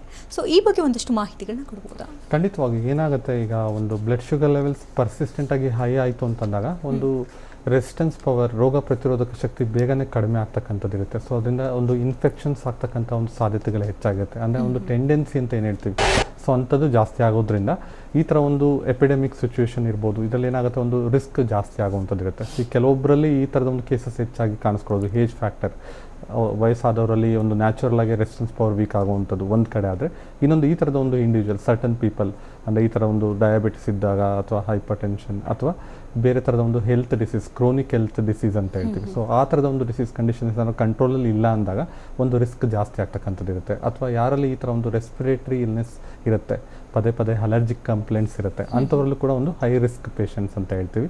ಇದಲ್ಲೇ ಮಕ್ಕಳಲ್ಲೂ ಕೂಡ ಕೆಲವೊಮ್ಮೆ ರಿಸ್ಕ್ ಫ್ಯಾಕ್ಟರ್ ಹೆಚ್ಚಾಗುತ್ತೆ ಈ ಥರದ ಒಂದು ಫ್ಯಾಕ್ಟರ್ಸ್ ಇರೋದು. ಸೊ ಹಾಗಾಗಿ ರೆಸಿಸ್ಟೆನ್ಸ್ ಪವರ್ ಅನ್ನೋದು ತುಂಬ ಇಂಪಾರ್ಟೆಂಟ್ ಆಗುತ್ತೆ ಯಾವುದೇ ಒಂದು ಡಿಸೀಸ್ ಕಂಡೀಷನ್ ಡೆವಲಪ್ ಆಗೋದಕ್ಕೆ. ಸೊ ಹೋಮಿಯೋಪತಿ ಸಿಸ್ಟಮಲ್ಲಿ ಎಸ್ಪೆಷಲಿ ಈ ಥರ ಒಂದು ಇಮ್ಯೂನ್ ಬೂಸ್ಟಿಂಗ್ ಮೆಡಿಸಿನ್ಸ್ ನಾವು ಕೊಡುವಂಥದ್ದು ಇರುತ್ತೆ, ಅಥವಾ ಕಾನ್ಸ್ಟಿಟ್ಯೂಷನಲ್ ಮೆಡಿಸಿನ್ಸ್ ಅಂತ ಹೇಳ್ತೀವಿ. ಕೆಲವೊಮ್ಮೆ ಸ್ಪೆಸಿಫಿಕ್ ಮೆಡಿಸಿನ್ಸ್ ಮೂಲಕನೂ ಕೂಡ ಇದನ್ನ ಬೂಸ್ಟಪ್ ಮಾಡೋ ಥರ ಒಂದು ಟ್ರೀಟ್ಮೆಂಟ್ನ ಕೊಡುವಂಥದ್ದು ಇರುತ್ತೆ. ಜೊತೆಗೆ ಇದು ಅಂದರೆ ಅವ್ರಿಗೇನಾದರೂ ಈ ಥರ ಒಂದು ಹೆಲ್ತ್ ಇಶ್ಯೂ ಇತ್ತು ಅಂತ ಅಂದಾಗ, ಸೊ ಅದಕ್ಕೆ ಬೇಗನೆ ಒಂದು ಪ್ರಿಕಾಷನರಿ ಸ್ಟೆಪ್ಸ್ ಅಂದರೆ ಅದಕ್ಕೆ ಬೇಕಾದಂಥ ಒಂದು ಪ್ರಾಪರ್ ಮೆಡಿಸಿನ್ಸ್. ಈಗ ತುಂಬ ಜನ ಎಲ್ಲ ಥರದ ಒಂದು ಔಷಧಿ ತಗೊಂಡು ಕೂಡ ಕಂಟ್ರೋಲಿಗೆ ಬರ್ತಾ ಇರೋದಿಲ್ಲ. ಸೊ ಅವಾಗ ಏನಾಗುತ್ತೆ, ಇವಾಗ ಇನ್ನೂ ರಿಸ್ಕ್ ಅನ್ನೋದು ಜಾಸ್ತಿ ಆಗ್ತಾ ಹೋಗುತ್ತೆ. ಸೊ ಹಾಗಾಗಿ ಒಂದು ಅವರ ಒಂದು ಡಯಟ್ರಿ ಲೈಫ್ ಸ್ಟೈಲ್, ಎಸ್ಪೆಷಲಿ ಈ ಥರ ಒಂದು ಇಮ್ಯೂನ್ ಸಿಸ್ಟಮ್ ಬೂಸ್ಟಪ್ ಮಾಡೋದಕ್ಕೆ ಮೆಡಿಸಿನ್ಸ್ ಜೊತೆಗೆ ಒಂದು ಆಹಾರ ಪದ್ಧತಿ, ಎಸ್ಪೆಷಲಿ ವಿಟಮಿನ್ ಸಿ ರಿಚ್ ಇರುವಂಥ ಒಂದು ಫುಡ್ ತಗೊಳ್ಳುವಂಥದ್ದು, ಅಥವಾ ಆ್ಯಂಟಿ ಆಕ್ಸಿಡೆಂಟ್ಸ್ ರಿಚ್ ಫುಡ್ ಇರ್ಬೋದು, ಅಥವಾ ನಾನು ಹೇಳಿದಾಗೆ ವೆಲ್ ಬ್ಯಾಲೆನ್ಸ್ ಪ್ರೋಟೀನ್ ಡಯಟ್ ಅಂತ ಹೇಳ್ತೀವಿ. ಸೊ ಇದಿಷ್ಟು ಫಾಲೋ ಮಾಡಿದ್ರೆ ಡೆಫಿನೆಟ್ಲಿ ಒಂದು ಚಾನ್ಸಸ್ ಆಫ್ ಇನ್ಫೆಕ್ಷನ್ಸ್ನ ಆದಷ್ಟು ಕಡಿಮೆ ಮಿನಿಮೈಸ್ ಮಾಡ್ಬೋದು ಅಂತ ಹೇಳ್ಬೋದು. ಈಗ ಇನ್ ಕೇಸ್ ಏನಾದರೂ ಈಗ ಮಧುಮೇಹ ಸಮಸ್ಯೆಯಿಂದ ಬಳಲ್ತಾ ಇರೋರಿಗೇನಾದರೂ ಕೊರೋನಾ ಅಟ್ಯಾಕ್ ಆದರೆ ಆ ಸಮಯದಲ್ಲಿ ಹೇಗೆ ಶುಗರ್ನ ಮೇಂಟೈನ್ ಮಾಡಬೇಕು, ಜೊತೆಗೆ ಕೊರೋನಾ ನೆಗೆಟಿವ್ ಆದ ನಂತರದಲ್ಲಿ ಏನೆಲ್ಲ ಕಾಂಪ್ಲಿಕೇಶನ್ಸ್ಗಳು ಎದುರಾಗಬಹುದು, ಅದಕ್ಕೆ ಹೇಗೆ ಚಿಕಿತ್ಸೆ? ಖಂಡಿತವಾಗಿ ಈಗ ಶುಗರ್ ಲೆವೆಲ್ಸ್ ಏನಾಗುತ್ತೆ, ಈಗ ಪರ್ಸಿಸ್ಟೆಂಟ್ ಆಗಿ ಹೈ ಆಯಿತು ಅಂದಾಗ ಗ್ರ್ಯಾಜುವಲ್ ಆಗಿ ಅವ್ರಿಗೆ ಡ್ಯಾಮೇಜಸ್ ಆಗ್ತಾ ಹೋಗುತ್ತೆ, ಸೆಲ್ಯುಲರ್ ಲೆವೆಲ್ಸಲ್ಲಿ ಡ್ಯಾಮೇಜ್ ಆಗುತ್ತೆ. ಸೊ ಅದನ್ನ ನಾವು ಕಾಂಪ್ಲಿಕೇಶನ್ಸ್ ಅಂತ ಹೇಳ್ತೀವಿ. ಸೊ ಅದೇ ರೀತಿಯಾಗಿ ಈ ಥರದ ಒಂದು ಡಿಸೀಸ್ ಕಂಡೀಷನ್ ಬಂತು ಅಂದಾಗ ಬೇಗನೆ ಅದು ಸಿವಿಯಾರಿಟಿಗೆ ತಲುಪುವಂಥ ಒಂದು ರಿಸ್ಕ್ ಜಾಸ್ತಿ ಆಗುತ್ತೆ, ಪ್ಯಾಥಾಲಜಿಕಲ್ ಚೇಂಜಸ್ ಆಗ್ತಕ್ಕಂಥ ರಿಸ್ಕ್ ಜಾಸ್ತಿ ಆಗುತ್ತೆ. ಈಗ ತುಂಬ ಜನಕ್ಕೆ ಬೇಗನೆ ಒಂದು ಬ್ರೆತ್ಲೆಸ್ನೆಸ್ ಆಗಿ ಅದು ವೆಂಟಿಲೇಟರ್ಗೆ ಸಪೋರ್ಟ್ಗೆ ಹೋಗುವಂಥದ್ದೆಲ್ಲ ನಾವು ನೋಡಿದ್ದೀವಿ. ಸೊ ಅಂದರೆ ಆ ಶುಗರ್ ಲೆವೆಲ್ಸು ಅಷ್ಟು ಕಂಟ್ರೋಲಲ್ಲಿಡೋದು ತುಂಬ ಇಂಪಾರ್ಟೆಂಟ್ ಆಗುತ್ತೆ. ಈವನ್ 1 ವೀಕ್ ಅಥವಾ 10-15 ಡೇಸ್ ಅದು ಹೈ ಇತ್ತು ಪರ್ಸಿಸ್ಟೆಂಟ್ ಆಗಿ ಅಂತಂದಾಗ ಬೇಗನೆ ಒಂದು ಕಾಂಪ್ಲಿಕೇಶನ್ಸ್ನ ತಂದೊಡ್ಡುತ್ತೆ. ಸೊ ಹಾಗಾಗಿ ಆ ಥರ ಒಂದು ಶುಗರ್ ಹೈ ಆಗ್ತಿದೆ ಅಂದಾಗ ತಕ್ಷಣಕ್ಕೆ ಕಂಟ್ರೋಲ್ ಮಾಡೋ ಥರ ಒಂದು ಮೆಡಿಕೇಷನ್ಸ್ ಬೇಕಾಗುತ್ತೆ. ಬಟ್ ಒಂದು ಲಾಂಗ್ ಇದರಲ್ಲಿ ಅವರೊಂದು ಡಯಟರಿ ರಿಸ್ಟ್ರಿಕ್ಷನ್ಸ್ ಅಥವಾ ಈ ಥರ ಒಂದು ಹೋಮಿಯೋಪತಿ ಮೆಡಿಸಿನ್ಸ್, ಈಗ ಏನಾಗುತ್ತೆ ಒಂದು ಮೈನರ್ ಡೀಟೇಲ್ಸ್, ರೋಗ ಲಕ್ಷಣಗಳು ಇರ್ಬೋದು, ಅಥವಾ ರೂಟ್ ಕಾಸ್ ಅಂತ ಏನು ಹೇಳ್ತೀವಿ, ಅಂದರೆ ಅವ್ರಿಗೆ ಯಾವ ಕಾರಣಕ್ಕಾಗಿ ಶುಗರ್ ಲೆವೆಲ್ಸ್ ಹೆಚ್ಚಾಗ್ತಾ ಇದೆ ಅಥವಾ ಯಾವ ಕಾರಣಕ್ಕಾಗಿ ಟ್ರಿಗರ್ ಆಗಿದೆ ಎಲ್ಲ ತಿಳ್ಕೊಂಡು ಒಂದು ಕೊಡುವಂಥ ಒಂದು ಮೆಡಿಸಿನ್ಸ್, ಅದನ್ನೇ ನಾವು ಕಾನ್ಸ್ಟಿಟ್ಯೂಷನಲ್ ಮೆಡಿಸಿನ್ಸ್ ಅಥವಾ ಆ್ಯಂಟಿಮಯಾಸ್ಮ್ಯಾಟಿಕ್ ಮೆಡಿಕೇಷನ್ಸ್ ಅಂತ ಹೇಳ್ತೀವಿ. ಸೊ ಈ ಥರದ ಒಂದು ಟ್ರೀಟ್ಮೆಂಟ್ ಮೂಲಕ ಇಂಟರ್ನಲ್ಲಿನೇ ಆ ಏನೊಂದು ಇನ್ಸುಲಿನ್ ಸೆಕ್ರೇಷನಲ್ಲಿ ವ್ಯತ್ಯಾಸ ಆಗ್ತಾ ಇದೆ ಅಥವಾ ಇನ್ಸುಲಿನ್ ಅಬ್ಸಾರ್ಪ್ಷನ್ ಸರಿಯಾಗಿ ಆಗ್ತಾ ಇಲ್ಲ, ಸೊ ಇದು ಸರಿಯಾಗ್ತಾ ಹೋದಾಗ ಏನಾಗುತ್ತೆ ಆಟೋಮೆಟಿಕಲಿ ಸಿಮ್ಟಮ್ಸ್ ಸ್ಟೇಬಲ್ ಆಗ್ತಾ ಬರುತ್ತೆ. ಈಗ ತುಂಬ ಜನಕ್ಕೆ ಶುಗರ್ ಲೆವೆಲ್ಸ್ ಕಂಟ್ರೋಲ್ ಇದ್ದರೂ ಕೂಡ ಸಿಮ್ಟಮ್ಸ್ ಕಾಣಿಸ್ಕೊಳ್ತಾ ಇರುತ್ತೆ. ಸೊ ಹಾಗಾಗಿ ಸಿಮ್ಟಮ್ಸು ಕಡಿಮೆ ಆಗಬೇಕಾಗತ್ತೆ, ಜೊತೆಗೆ ಶುಗರ್ ಲೆವೆಲ್ಸು ಸ್ಟೇಬಲ್ ಆಗಬೇಕಾಗತ್ತೆ. ಆಗಷ್ಟೇ ಅದನ್ನು ನಾವು ಕಂಟ್ರೋಲಬಲ್ ಕಂಡೀಷನ್ ಅಂತ ಹೇಳ್ಬೋದು. ಓಕೆ, ಇಮ್ಯೂನ್ ಬೂಸ್ಟರ್ ಮೆಡಿಸಿನ್ಸ್ ಹೇಗೆ ತಗೊಳ್ಳೋದು, ಯಾವಾಗ ಸ್ಟಾರ್ಟ್ ಮಾಡಬೇಕು? ಯೂಶ್ವಲಾಗಿ ಇದು ಒಂದು ಕೋರ್ಸ್ ಥರ ಇರುತ್ತೆ. ಯೂಶ್ವಲಾಗಿ ಒಂದು 5 ಡೇಸ್ ಈ ಥರ ಒಂದು ಮೆಡಿಸಿನ್ಸ್ ಇರುತ್ತೆ. ನಾನು ಹೇಳಿದಾಗ ಈಗ ಯಾವುದೇ ಥರ ಹೆಲ್ತ್ ಇಶ್ಯೂ ಇಲ್ಲ ಅಥವಾ ಯಾವುದೇ ಥರ ಒಂದು ಏಜ್ ಫ್ಯಾಕ್ಟರ್ ಇಲ್ಲ ಅಥವಾ ಈ ಥರ ಡಿಸೀಸ್ ಕಂಡೀಷನ್ ಇಲ್ಲದೆ ಇರೋರಿಗೆ ಒಂದು ಟೈಮ್ ಕೋರ್ಸ್ ಅಥವಾ ಒಂದು 2 ಮಂತ್ಸ್ ಆ ಥರ ಕೋರ್ಸ್ ಎನಫ್ ಆಗುತ್ತೆ. ಬಟ್ ಕೆಲವೊಂದು ಈ ಥರ ಒಂದು ಡಯಾಬಿಟಿಸ್ ಕಂಡೀಷನ್ ಇದ್ದವರಲ್ಲಿ ಒಂದು ಪರ್ಸಿಸ್ಟೆಂಟ್ ಆಗಿ ಎವ್ರಿ ಮಂತ್ ಒಂದು ಬೂಸ್ಟರ್ ಡೋಸ್ ಆ ಥರ ಬೇಕಾಗುತ್ತೆ. ಯಾಕೆಂದರೆ ಅದು ಒಂದು ರೆಗ್ಯುಲರ್ ಆಗಿ ಒಂದು ಶುಗರ್ ಲೆವೆಲ್ಸ್ ಯಾವುದೇ ಟೈಮಲ್ಲಿ ಹೈ ಆಗ್ಬೋದು ಅಥವಾ ಯಾವುದೇ ಟೈಮಲ್ಲಿ ಒಂದು ರಿಸ್ಕ್ ಜಾಸ್ತಿ ಇರೋದ್ರಿಂದ ಅಂಥವ್ರಿಗೆ ಒಂದು ಫಾರ್ ಸರ್ಟನ್ ಮಂತ್ಸ್ ಅವ್ರು depending on there disease condition. ಈಗ ಪ್ರತಿಯೊಬ್ಬರಲ್ಲೂ ಒಂದು ಇಮ್ಯೂನ್ ಸಿಸ್ಟಮ್ ಫಂಕ್ಷನಿಂಗ್ ವ್ಯತ್ಯಾಸ ಇರುತ್ತೆ, ಅವರ ಒಂದು ಹೆಲ್ತ್ ಡಯಟ್ರಿ ಹ್ಯಾಬಿಟ್ಸ್ ಅಥವಾ ಅವರ ಲೈಫ್ ಸ್ಟೈಲ್ ಬೇರೆ ಇರುತ್ತೆ. ಸೊ ಅದಕ್ಕೆ ನೋಡಿಕೊಂಡು ಅವ್ರಿಗೆ ರೆಕಮೆಂಡ್ ಮಾಡಬೇಕಾಗುತ್ತೆ. ಬಟ್ ಇನ್ ಜನರಲ್ ಆಗಿ ಆಸ್ ಎ ಪ್ರಿಕಾಷನರಿ ಸ್ಟೆಪ್ ಆಗಿರ್ಬೋದು ಅಥವಾ ಅದು ಪ್ರಿವೆಂಟಿವ್ ಆಸ್ಪೆಕ್ಟ್ಸಲ್ಲಿ ಮೆಡಿಸಿನ್ಸ್ ಜೊತೆಗೆ ಅವರ ಒಂದು ಡಯಟ್ ಆ್ಯಂಡ್ ಎಕ್ಸಸೈಸ್ ಅನ್ನೋದು ತುಂಬ ಇಂಪಾರ್ಟೆಂಟ್ ಆಗುತ್ತೆ, ಎಸ್ಪೆಷಲಿ ಶುಗರಿಗೆ ಬಂದಾಗ. ಜೊತೆಗೆ ಇನ್ ಜನರಲ್ ಆಗಿ ಇಮ್ಯೂನ್ ಸಿಸ್ಟಮ್ ಬೂಸ್ಟಪ್ ಮಾಡಬೇಕು ಅಂತಂದಾಗ ಹೇಳಿದಾಗೆ ಫ್ರೆಶ್ ಫ್ರೂಟ್ಸ್, ವೆಜಿಟೇಬಲ್ಸ್ ಅಥವಾ ವಿಟಮಿನ್ಸ್ ರಿಚ್ ಇರುವಂಥದ್ದು, ಆರೆಂಜ್, ಮೋಸಂಬಿ, ಲೆಮನ್, ಸಿಟ್ರಿಕ್ ರಿಚ್ ಇರುವಂಥದ್ದು, ತುಂಬ ಅವಶ್ಯಕ ಅಂತ ಹೇಳಿ. ಓಕೆ, ಒಂದು ಕಾಂಪ್ಲಿಕೇಶನ್ಸ್ ಅಂದರೆ ಈಗ ನಾವು ಶುಗರ್ ಲೆವೆಲ್ ಹೈ ಆದರೆ ಒಂದು ರೀತಿ ಕಾಂಪ್ಲಿಕೇಶನ್ಸ್ ನೋಡ್ತೀವಿ, ಜೊತೆಗೆ ಶುಗರ್ ಲೋ ಆದರೂ ಕೂಡ ಅದರಿಂದ ತುಂಬಾ ಡೇಂಜರಸ್ ಅಂತ ಹೇಳ್ತೇವೆ. ಯಾಕಂದರೆ ನಾವು ಗಮನಿಸ್ತಾ ಇರ್ತೀವಿ, ಪಾರ್ಕಲ್ಲಿ ಯಾರಾದರೂ ವಾಕ್ ಮಾಡ್ತಾ ಇದ್ರೆ ಸಡನ್ನಾಗಿ ಬಿದ್ದೋಗೋದು, ಅಥವಾ ಎಲ್ಲಾದರೂ ವಯಸ್ಸಾದೋ ರೋಡಲ್ಲಿ ಹೋಗ್ತಾ ಇದ್ದಂಗೆ ಸಡನ್ನಾಗಿ ಬಿದ್ದೋಗೋದು, ಆ ರೀತಿ ಎಲ್ಲ ಗಮನಿಸ್ತಾ ಇರ್ತೀವಿ. ಇದು ಎಷ್ಟು ಡೇಂಜರಸ್, ಏನು ಮಾಡಬೇಕು ಆ ಸಂದರ್ಭದಲ್ಲಿ? ಅದೇ ಡೆಫಿನೆಟ್ಲಿ ಶುಗರ್ ಲೆವೆಲ್ಸ್ ನಾರ್ಮಲ್ಗಿಂತ ಕಡಿಮೆ ಆಯಿತು. ಈಗ ಫಾಸ್ಟಿಂಗ್ ಶುಗರ್ ಲೆವೆಲ್ 70 to 120 ಇರಬೇಕಾಗುತ್ತೆ. 70ಗಿಂತ ಕಡಿಮೆ ಆಯಿತು ಅಂದರೆ ಅದನ್ನ ಹೈಪೋಗ್ಲೈಸೀಮಿಯಾ ಅಂತ ಹೇಳ್ತೀವಿ. ಸೊ ಯಾವಾಗ ಆ ಥರ ಆಗುತ್ತೆ ಅದು ಬೇಗನೆ ಒಂದು ಗಿಡ್ಡಿನೆಸ್ ಡೆವಲಪ್ ಆಗುತ್ತೆ ತುಂಬ ಜನಕ್ಕೆ, ಅಥವಾ ಈ ಥರ ಕಾನ್ಷಿಯಸ್ ಕಳ್ಕೊಳ್ಳುವಂಥ ಸಾಧ್ಯತೆ ಕೂಡ ಇರುತ್ತೆ ಟೆಂಪ್ರರಿಯಾಗಿ. ಸೊ ಇದು ಮೋರ್ ಡೇಂಜರಸ್ ದೆನ್ ಹೈಪರ್ಗ್ಲೈಸಿಮಿಯಾ ಅಂತ ಹೇಳ್ತೀವಿ. ಸೊ ಹಾಗಾಗಿ ಅಂಥ ಟೈಮಲ್ಲಿ ಡೆಫಿನೆಟ್ಲಿ ಅವರು ಒಂದು ಸ್ವೀಟ್ಸ್ ಅಥವಾ ಶುಗರ್ ಅಥವಾ ಈ ಥರ ಒಂದು ಜ್ಯೂಸಸ್ ತಗೊಳ್ಳೋದು ಸೂಕ್ತ. ಇಮಿಡಿಯೇಟಾಗಿ ಶುಗರ್ ಹೈ ಆಗಬೇಕಾಗತ್ತೆ ಆ ಟೈಮಲ್ಲಿ. ಬಟ್ ಆ ಥರ ಆಗೋದು ತುಂಬ ಕಡಿಮೆ ಜನರಲ್ಲಿ, ಅಂದರೆ ತುಂಬ ವೀಕ್ ಇದ್ದಾಗ, ಅಂಡರ್ ವೆಯ್ಟ್ ಇರೋರಲ್ಲಿ, ಅಥವಾ ತುಂಬಾ ಐ ರಿಸ್ಕ್ ಪೇಷಂಟ್ಸಲ್ಲಿ ಆ ಥರ ಆಗುತ್ತೆ. ಅಂದರೆ ಅಥವಾ ಅವರು ತಗೋತಿರೋ ಮೆಡಿಕೇಷನ್ಸ್ ಏನಿರುತ್ತೆ ಅದು ಏನಾದರೂ ಡೋಸೇಜ್ ಹೆಚ್ಚಾಯಿತು, ಅಥವಾ ಅವ್ರ ಫುಡ್ಡಲ್ಲಿ ಹ್ಯಾಬಿಟ್ಸಲ್ಲಿ ವ್ಯತ್ಯಾಸ ಆಯಿತು ಅಂದಾಗ ಆ ಥರ ಲೋ ಶುಗರ್ ಆಗ್ತಕ್ಕಂಥದ್ದು ಇರುತ್ತೆ. ಸೊ ಹಾಗಾಗಿ ಅದೇ ಹೇಳಿದಾಗ ಶುಗರ್ ಅಂತ ಬಂದಿದೆ ಅಂತ ಗೊತ್ತಾದಾಗ ಒಂದು ಪೀರಿಯಾಡಿಕಲ್ ಚೆಕಪ್ ಇರ್ಬೋದು, ಒಂದು ಪ್ರಾಪರ್ ಒಂದು ಡಿಸಿಪ್ಲಿನ್ ಡಯಟ್ ಅಂತ ಏನು ಹೇಳ್ತೀವಿ, ಅಂದರೆ ಸರಿಯಾದಂಥ ಸಮಯಕ್ಕೆ ಆಹಾರ ತಗೊಳ್ಳುವಂಥದ್ದು, ಅಂದರೆ ಮಾಡ್ರೇಟ್ ಇದರಲ್ಲಿ ಮೇಂಟೈನ್ ಮಾಡೋದು. ಕೆಲವರು ತುಂಬ ಸಿವಿಯರಾಗಿ ಎಕ್ಸಸೈಸ್ ಮಾಡ್ತಾರೆ, ಅದು ಕೂಡ ಲೋ ಶುಗರ್ ಆಗಿ ಮಾಡುವಂಥ ಸಾಧ್ಯತೆ ಇರುತ್ತೆ. ಸೊ ಎಲ್ಲದೂ ಒಂದು ಮಾಡ್ರೇಟಲ್ಲಿ ಮೇಂಟೈನ್ ಮಾಡಬೇಕಾಗುತ್ತೆ. ಬ್ಯಾಲೆನ್ಸ್ಡಲ್ಲಿ ಫಾಲೋ ಮಾಡಿದ್ರೆ ಅದನ್ನ ಸ್ಟೇಬಲ್ ಇಟ್ಕೋಬೇಕು. ರೋಟೀನ್ ಚೆಕಪ್ ಅನ್ನೋದು ಎಷ್ಟು ಇಂಪಾರ್ಟೆಂಟ್, ಯಾಕಂದರೆ ನಾವು ತುಂಬ ಕಡೆ ಗಮನಿಸ್ತಾ ಇರ್ತೀವಿ. ಈಗ ಒಂದ್ಸರಿ ಡಾಕ್ಟರ್ ಹತ್ರ ಹೋಗ್ತಾರೆ, 3 months ಆದಮೇಲೆ ಮತ್ತೆ ಬನ್ನಿ, ಅಥವಾ 1.5 month ಆದಮೇಲೆ ಮತ್ತೆ ಬನ್ನಿ ರೋಟೀನ್ ಚೆಕಪ್ಗೆ ಅಂತ ಹೇಳ್ತಾರೆ. ತುಂಬ ಜನ ವಾಪಸ್ ಹೋಗೋದಿಲ್ಲ, ಏನು ಕೊಟ್ಟಿರ್ತಾರೆ ಟ್ಯಾಬ್ಲೆಟ್ ಅದನ್ನೇ ಕಂಟಿನ್ಯೂ ಮಾಡ್ತಿರ್ತಾರೆ. ಶುಗರ್ ಹೈ ಆಗಿರುತ್ತಾ ಲೋ ಆಗಿರುತ್ತಾ ಅದನ್ನು ಕೂಡ ಚೆಕ್ ಮಾಡ್ಕೊಳ್ಳೋಕ್ಕಾಗಲ್ಲ. ಇನ್ ಕೇಸ್ ಮಿಡಲ್ ಚೆಕ್ ಮಾಡಿದ್ರು ಪರವಾಗಿಲ್ಲ, ಇದನ್ನೇ ಟ್ಯಾಬ್ಲೆಟ್ ತೊಗೊಳ್ಳೋಣ ಅಂತ ಕಂಟಿನ್ಯೂ ಮಾಡ್ತಿರ್ತಾರೆ. ಸೊ ಅದರಿಂದ ಆಗುವಂತಹ ಕಾಂಪ್ಲಿಕೇಶನ್ಸ್ ಎಷ್ಟು ಅಂತ? ಖಂಡಿತವಾಗಿ ಈಗ ತುಂಬ ಜನ ಸ್ವಲ್ಪ ದಿನ ಟ್ಯಾಬ್ಲೆಟ್ ತಗೋತಾರೆ, ನಾರ್ಮಲ್ ಬಂತು ಅಂತ ನೆಗ್ಲೆಕ್ಟ್ ಮಾಡಿ ಮೆಡಿಕೇಷನ್ಸ್ ತಗೊಳ್ಳೋದಿಲ್ಲ, ಅಥವಾ ಸರಿಯಾದಂಥ ಡಯಟ್ ಫಾಲೋ ಮಾಡೋದಿಲ್ಲ. ಈ ಥರದ್ದು ಕೂಡ ತುಂಬ ಜನ ನಾವು ನೋಡಿದ್ದೀವಿ. ಸೊ ಇಂಥವ್ರಿಗೆ ಒಂದು ಕ್ಲೋಸ್ ಮಾನಿಟರಿಂಗ್ ಬೇಕಾಗುತ್ತೆ. ಅಂದರೆ ಕೆಲವೊಂದು ಆವರೇಜ್ ಶುಗರ್ ಟೆಸ್ಟ್ ಅಂತ ಕೂಡ ಇರುತ್ತೆ, HbA1c ಅಂತ ಹೇಳ್ತೀವಿ. ಸೊ ಮೀನ್ ಬ್ಲಡ್ ಗ್ಲೂಕೋಸ್ ಅಂತ ಹೇಳ್ತೀವಿ, ಅಂದರೆ past 3 months blood sugar levels ಏನಿದೆ ಎಷ್ಟಿದೆ ಅಂತ ತಿಳ್ಕೊಳ್ಳುವಂಥ ಒಂದು ಟೆಸ್ಟ್. ಸೊ ಅದನ್ನು ಮಾಡಿಸುವಂಥದ್ದು ಇರ್ಬೋದು, ಅಥವಾ ಸೀರಮ್ ಇನ್ಸುಲಿನ್ ಲೆವೆಲ್ಸ್ ಇರುತ್ತೆ, ಸೊ ಅದನ್ನು ಟೆಸ್ಟ್ ಮಾಡುವಂಥದ್ದು ಇರ್ಬೋದು, ಅಥವಾ ಬೇರೆ ಥರದ ಕಾಂಪ್ಲಿಕೇಶನ್ಸ್ ಏನಾದ್ರು ಡೆವಲಪ್ ಆಗಿದೆಯಾ. ಈಗ ಏನಾಗುತ್ತೆ, ಪರ್ಸಿಸ್ಟೆಂಟಾಗಿ ಶುಗರ್ ಹೈ ಆಯಿತು ಅಂದಾಗ ಹೇಳಿದಾಗೆ ಬೇರೆ ವೈಟಲ್ ಆರ್ಗನ್ಸ್ ಡ್ಯಾಮೇಜ್ ಆಗುವಂಥದ್ದು ಇರುತ್ತೆ. ಫಸ್ಟ್ ನರ್ವ್ಸ್ ಡ್ಯಾಮೇಜ್ ಆಗುತ್ತೆ, ಕೆಲವೊಬ್ಬರಿಗೆ ಕಿಡ್ನಿ ಫಂಕ್ಷನ್ ಅಫೆಕ್ಟ್ ಆಗುವಂಥದ್ದು ಇರುತ್ತೆ. ಸೊ ಅಂಥವ್ರಿಗೆ ಕ್ರಿಯಾಟಿನಿನ್ ಲೆವೆಲ್ಸ್ ಕೂಡ ಚೆಕಪ್ ಮಾಡಬೇಕಾಗುತ್ತೆ. ಸೊ ಈ ಥರದ್ದೆಲ್ಲ ಒಂದು ಮಾನಿಟರ್ ಮಾಡಿದಾಗ ಒಂದು ಕ್ಲಿಯರಾಗಿ ಹೇಳ್ಬೋದು ಅವ್ರಿಗೆ ಏನಾದರೂ ತೊಂದರೆ ಆಗ್ತಾ ಇದೆ, ಅಥವಾ ಪ್ರೋಗ್ನೋಸಿಸ್ ಅಂತ ಏನು ಹೇಳ್ತೀವಿ, ಡಿಸೀಸ್ ಪ್ರೋಗ್ನೋಸಿಸ್ ಮಾಡೋದಕ್ಕೆ ತುಂಬ ಅನುಕೂಲ ಆಗುತ್ತೆ ಅಂತ ಹೇಳಿ. ಜೊತೆಗೆ ತುಂಬ ಜನ ಹೇಳ್ತಾರೆ, ಈಗ ನಾವು ಫುಡ್ಡಲ್ಲೇ ಮೇಂಟೈನ್ ಮಾಡಿಬಿಡ್ತೀವಿ. ಈಗ 450 ಇರೋರು ಹೇಳ್ತಿರ್ತಾರೆ, ನನಗೆ ಯಾವ ರೀತಿ ಸಿಂಪ್ಟಮ್ಸ್ ಇಲ್ಲ, ನನಗೇನು ಕಾಣಿಸ್ಕೊಳ್ಳೋದೇ ಇಲ್ಲ, ನಾನು ಫುಡ್ಡಲ್ಲಿ ಮೇಂಟೈನ್ ಮಾಡ್ತಿದ್ದೀನಿ, ನನಗೇನು ತೊಂದರೆ ಆಗಲ್ಲ ಅಂತ ತುಂಬ ಜನ ಹೇಳ್ತಾರೆ. ಬಟ್ ಲೇಟರ್ ಕೇಸಸ್ಸಲ್ಲಿ ನಾವು ನೋಡ್ತೀವಿ, ಕಿಡ್ನಿ ಡ್ಯಾಮೇಜ್ ಆಗೋದು, ಅಥವಾ ಕಣ್ಣಿಗೆ ತೊಂದರೆ ಆಗುವಂಥದ್ದು, ಹೃದಯಕ್ಕೆ ಏನಾದರೂ ತೊಂದರೆ ಆಗೋದು ಲೇಟೆಸ್ಟ್ ಸ್ಟೇಜಸಲ್ಲಿ ನಮಗೆ ಗೊತ್ತಾಗುತ್ತೆ. ಸೊ ಇದನ್ನು ಯಾವ ರೀತಿ ಮೇಂಟೈನ್ ಮಾಡಬೇಕು, ನೆಗ್ಲೆಕ್ಟ್ ಮಾಡಬಾರ್ದಾ, ಕಾಂಪ್ಲಿಕೇಶನ್ಸ್ಗಳು ಏನೇನಿರುತ್ತೆ ಅಂತ ನೆಗ್ಲೆಕ್ಟ್ ಮಾಡಿದ್ರೆ? ಖಂಡಿತವಾಗಿ ಈಗ ಶುಗರ್ ಲೆವೆಲ್ಸ್ ಆ ಥರ ಈಗ ತುಂಬ ಜನಕ್ಕೆ ಸಿಂಪ್ಟಮ್ಯಾಟಿಕ್ ಕೇಸಸ್ ಅಂತ ಹೇಳ್ತೀವಿ. 200-300 ಇದ್ದರೂ ಕೂಡ ಏನೇನು ಸಿಂಪ್ಟಮ್ಸ್ ಕಾಣಿಸ್ಕೊಳ್ಳೋದಿಲ್ಲ, ಅಥವಾ ಯಾವುದೇ ಥರ ಒಂದು ಮೈಲ್ಡ್ ಟಯರ್ಡ್ನೆಸ್ ಕೂಡ ಇರೋದಿಲ್ಲ. ಸೊ ಹಾಗಂದು ಮಾತ್ರಕ್ಕೆ ಅವ್ರಿಗೆ ತೊಂದರೆ ಆಗೋದಿಲ್ಲ ಅಂತ ಸಡನ್ನಾಗಿ ಅವ್ರಿಗೆ ತೊಂದರೆ ಆಗುವಂಥದ್ದು ಇರ್ಬೋದು, ಅಥವಾ ಈ ಥರ ಒಂದು ಕಾಂಪ್ಲಿಕೇಶನ್ಸ್ಗೆ ಡೆವಲಪ್ ಆಗ್ತಕ್ಕಂಥ ರಿಸ್ಕ್ ಇರ್ಬೋದು.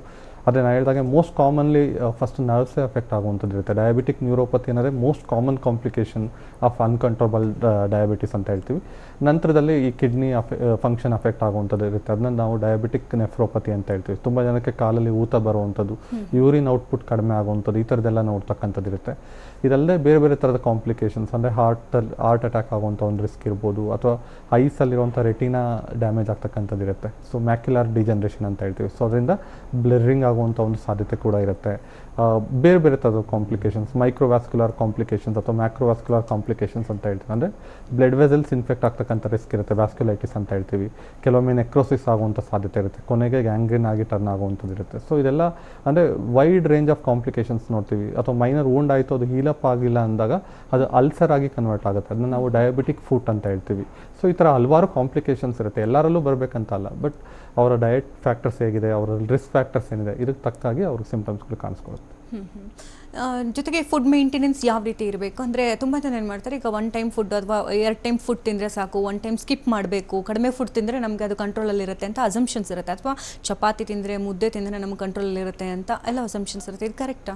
ಖಂಡಿತವಾಗಿ ಪ್ರೋಟೀನ್ ಫುಡ್ ಅನ್ನೋದು ತುಂಬ ಇಂಪಾರ್ಟೆಂಟ್ ಆಗುತ್ತೆ. ಈಗ ಚಪಾತಿ ಅಥವಾ ರಾಗಿ ಇದೆಲ್ಲದು ಕೂಡ ಏನಾಗುತ್ತೆ, ಸ್ಲೋ ಆಗಿ ಮೆಟಬಾಲಿಸಮ್ ಆಗೋದ್ರಿಂದ ಇಮಿಡಿಯೇಟಾಗಿ ಶುಗರ್ ಲೆವೆಲ್ಸ್ ಹೈ ಆಗೋದಿಲ್ಲ ಬ್ಲಡ್ಡಲ್ಲಿ. ಸೊ ಅವಾಗ ಏನಾಗುತ್ತೆ, ಒಂದು ನಿಧಾನಕ್ಕೆ ಅದು ಹೈ ಆಗೋದು, ಪರ್ಸಿಸ್ಟೆಂಟ್ ಆಗಿ ಇದಾಗೋದ್ರಿಂದ ಪ್ರಾಬ್ಲಮ್ ಆಗೋದಿಲ್ಲ. ಬಟ್ ಕಾರ್ಬೋಹೈಡ್ರೇಟ್ ಫುಡ್ ಏನಾದರೂ ತಿಂದರೆ ಅಥವಾ ಸ್ವೀಟ್ಸ್ ತಿಂದಾಗ ಬೇಗನೆ ಅದು ಗ್ಲೂಕೋಸ್ ಲೆವೆಲ್ಸ್ ಹೆಚ್ಚಾಗಿ ಒಂದು ಪ್ಯಾನ್ಕ್ರಿಯಾಸ್ ಮೇಲೆ ಹೆಚ್ಚು ಸ್ಟ್ರೆಸ್ ಆಗುವಂಥದ್ದು, ಅಂದರೆ ಇನ್ಸುಲಿನ್ ಸೆಕ್ರೇಷನ್ ಮಾಡುವಂಥ ಒಂದು ಒತ್ತಡ ಹೆಚ್ಚಾಗುವಂಥದ್ದು ಇರುತ್ತೆ. ಅದರಿಂದ ಬೇಗನೆ ಒಂದು ಸೆಲ್ಯುಲಾರ್ ಲೆವೆಲಲ್ಲಿ ಡ್ಯಾಮೇಜ್ ಆಗ್ತಕ್ಕಂಥ ರಿಸ್ಕ್ ಇರುತ್ತೆ. ಈಗ ತುಂಬ ಜನ ಪೇಷಂಟ್ಸಲ್ಲಿ ಸ್ವಲ್ಪ ಡಯಟ್ ವ್ಯತ್ಯಾಸ ಆಯಿತು ಅಂದಾಗ ಇಮಿಡಿಯೇಟಾಗಿ ಅವ್ರಿಗೆ ಟಯರ್ಡ್ನೆಸ್ ಫೀಲ್ ಆಗುತ್ತೆ ಅಥವಾ ಯೂರಿನೇಷನ್ ಫ್ರೀಕ್ವೆನ್ಸಿ ಹೆಚ್ಚಾಗೋದು, ಇದೆಲ್ಲ ನೋಡಿದ್ದೀವಿ. ಸೊ ಹಾಗಾಗಿ ನಾನು ಹೇಳಿದಾಗೆ ಶುಗರ್ ಲೆವೆಲ್ಸ್ ಒಂದು ಸತಿ ಅದು ಹೈ ಆಯಿತು ಅಥವಾ ಒಂದು ಸತಿ ಅದು ಡಿಟೆಕ್ಟ್ ಆಯಿತು ಅಂತ ಅಂದಾಗ ಅದನ್ನು ಪರ್ಸಿಸ್ಟೆಂಟಾಗಿ ಮಾನಿಟರ್ ಮಾಡಬೇಕಾಗಿರೋಂಥದ್ದು ತುಂಬ ಇಂಪಾರ್ಟೆಂಟ್ ಅಂತ ಹೇಳ್ಬೋದು. ಓಕೆ ಡಾಕ್ಟರ್, ಕಾರ್ಯಕ್ರಮಕ್ಕೆ ಆಗಮಿಸಿ ಹಲವು ಮಾಹಿತಿಯನ್ನು ನೀಡಿದ್ದಕ್ಕಾಗಿ ಧನ್ಯವಾದ ನಮಗೆ.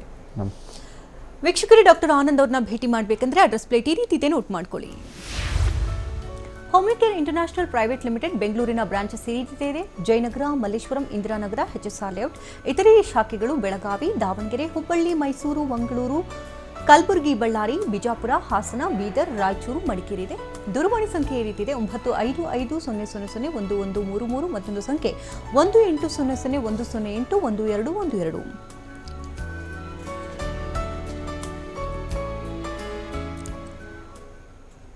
ಇದು ಈ ಹೊತ್ತಿನ ವಿಶೇಷ. ನಿರಂತರ ಸುದ್ದಿಗಾಗಿ ನೋಡ್ತೀರಿ TV9. ಜಸ್ಟ್ ಬೆಂಗಳೂರು ಪ್ರತಿದಿನ ರಾತ್ರಿ 10 ಗಂಟೆಗೆ TV9ನಲ್ಲಿ ಮಾತ್ರ.